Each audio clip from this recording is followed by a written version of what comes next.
Terima kasih Anda masih bersama kami di Kompas Bisnis, Saudara. Seperti janji kami di awal, kami akan ulas beban bunga utang Indonesia. Perlu saya ulang ya sekali lagi, Saudara. Bunga utangnya aja alias di luar pokok utang yang juga tentunya kian bertambah setiap tahunnya. Nah, bagaimana Indonesia bisa menghadapi resiko kenaikan bunga utang ke depannya? Apakah pajak akan dipungut di sana-sini termasuk juga pajak pangan, kemudian pajak pendidikan, pajak kesehatan, sampai juga kebijakan sunset policy yaitu tax amnesty. Nah, kami pagi hari ini sudah bergabung bersama dengan Bima Yudhistira, Direktur Center of Economic and Law Studies Selyo. Selamat pagi Mas Bima. Selamat pagi.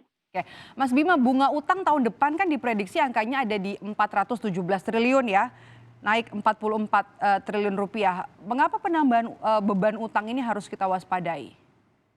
Ya, perlu diwaspadai karena beban belanja bunga utang yang meningkat. Ini di satu sisi yang harus diwaspadai adalah dengan apa kita membayarnya. Kalau dengan rupiah, itu masih bisa dicari pendanaan di dalam negeri. Salah satunya lewat penerimaan pajak. Tapi kalau sudah berkaitan dengan penerimaan yang sifatnya falas, jadi kita utang luar negeri, kita harus membayar dengan dolar juga. Nah, ini yang menjadikan resikonya bukan hanya pada APBN, tetapi resiko juga pada pelemahan nilai tukar rupiah. Oke. Ada indikatornya, misalkan salah satunya debt service ratio atau kemampuan membayar kewajiban utang dibandingkan dengan penerimaan negara itu terus menurun. Artinya apa? Artinya di 2015 masih 25%, itu saja sudah diingatkan oleh IMF karena di atas standar. Tahun 2020 itu sudah 54% DSR terhadap penerimaan negara. Nah, masalahnya adalah DSR ini kan berkaitan juga bagaimana negara mendorong sektor-sektor yang berkaitan dengan penerimaan falas atau penerimaan dalam bentuk mata uang asing. Nah, ini yang makin tidak sinkron, sehingga makin menjadi beban bagi APBN. Kalau ini terus berlangsung, tidak menutup kemungkinan ya, bahwa Indonesia bisa mengalami krisis utang. Kalau 98 krisis utangnya dimulai dari sektor swasta, kalau di tahun 2021-2022, maka tingkat risiko utangnya justru bisa dimulai dari pemerintah maupun dari BUMN. Karena kita sudah melihat, ya BUMN bermasalah juga ujungnya akan menjadi beban utang pemerintah juga. Oke, salah satu ancaman yang bikin beban utang naik adalah tapering off Bank Sentral Amerika Serikat alias pengetatan kebijakan. Apalagi selain itu, karena juga tadi Mas Bima katakan utang kita kan bentuknya bukan rupiah ya, tapi dolar Amerika Serikat. Ya, sekarang kalau kita melihat ada kenaikan harga komoditas, itu juga bisa menjadi faktor risiko juga. Karena harga komoditas ini, khususnya minyak mentah, kita tidak se-happy tahun 1980. Atau kita pada waktu menjadi negara net eksportir minyak. Sekarang kita negara net importir minyak.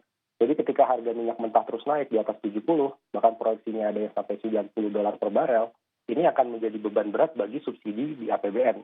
Subsidi BBM, subsidi tarif listrik, itunya nanti akan melebar dan ujungnya juga ditutup dengan apa? Ditutup dengan penerbitan utang baru yang lebih mahal bunganya.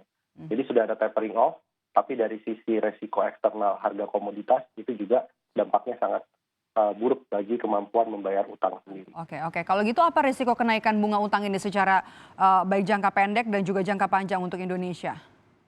Ya, satu, kalau beban bunga utangnya semakin meningkat, maka ruang fiskal kita atau ruang APBN untuk melakukan stimulus-stimulus perlindungan sosial, sekarang ledakan kasus COVID membutuhkan anggaran kesehatan yang tidak sedikit, nah itu makin kecil peluangnya, karena sudah dibebani oleh beban bunga utang.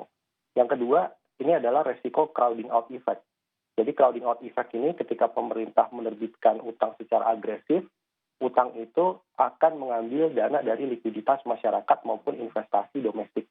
Jadi perebutan ini sehingga mengakibatkan bunga yang ditanggung oleh pelaku usaha itu juga akan semakin mahal. Nah, ini yang kita khawatirkan, ada resiko-resiko sampai kepada resiko moneter, salah satunya adalah pelemahan nilai tukar rupiah. Kalau risiko untuk cara untuk perampingan APBN bisa dipilih juga nggak? Atau nanti salah satu dampaknya adalah jangka panjang hal-hal kecil bisa aja dikenain pajak sama pemerintah untuk bisa mengejut pemasukan? Iya, ini kan di dalam revisi ketentuan umum perpajakan yang kemarin disampaikan oleh Menteri Keuangan di DPR, ini kan terlihat bahwa niatan untuk melakukan perluasan PPN khususnya pada sembako, kemudian juga tarif PPN dinaikkan dari 10% sampai 12%, beberapa barang bahkan PPN-nya bisa lebih tinggi. Nah, ini artinya sudah ada implikasi dari beban bunga utang yang meningkat, rasio penerimaan pajaknya rendah sekali, pemerintah seakan cepat-cepat bertindak untuk melakukan kebijakan yang disebut austerity. Austerity itu adalah kebijakan untuk mengetatkan anggaran dan mencari penerimaan pajak secara lebih tinggi. Nah, ini ujungnya yang dikenakan target adalah pengusaha masyarakat di dalam negeri. Ini yang salah satu kebijakan yang saya kira kurang pas ya dan terlalu terburu-buru. Sebenarnya kalau melihat potensi penerimaan pajak masih banyak yang bisa digali, salah satunya dari kepatuhan wajib pajak KAKAP. Jadi bukan hanya sekedar kenaikan tarif PPh-nya, tapi juga tingkat kepatuhannya. Karena wajib pajak orang pribadi non-karyawan ini kepatuhannya relatif lebih kecil dibandingkan wajib pajak karyawan. Itu dulu sebenarnya dikejar, potensinya juga sudah banyak ya. Oke, kita balik lagi ke soal kurs rupiah terhadap dolar. Kalau misalnya kita hitung ya utang Indonesia, di level berapa kurs rupiah terhadap dolar yang bisa bikin beban utang ini semakin berat nantinya, Mas Bima? Iya, ketika Bank Sentral Amerika Serikat mulai melakukan pengurangan stimulus moneternya, maka dikhawatirkan nilai tukar rupiahnya bisa melemah sampai 17.000, 18.000 per US dollar. Nah, pada titik itu pemerintah pastinya akan melakukan respon dengan menaikkan kupon surat utangnya. Dan ini akan menjadi beban tambahan yang mungkin 2 kali lipat lebih berat daripada kondisi saat ini. Jadi di kurs 17.000, 18.000 itu sudah menjadi lampu kuning bagi utang kita. Utangnya bukan hanya utangnya semakin bertambah tapi juga beban bunganya 417 triliun terhitung atau prediksinya di tahun 2022 nanti. Terima kasih sudah bergabung bersama kami Bima Yudhistira di Kompas Bisnis pagi hari ini. Sehat selalu Mas Bima. Terima kasih.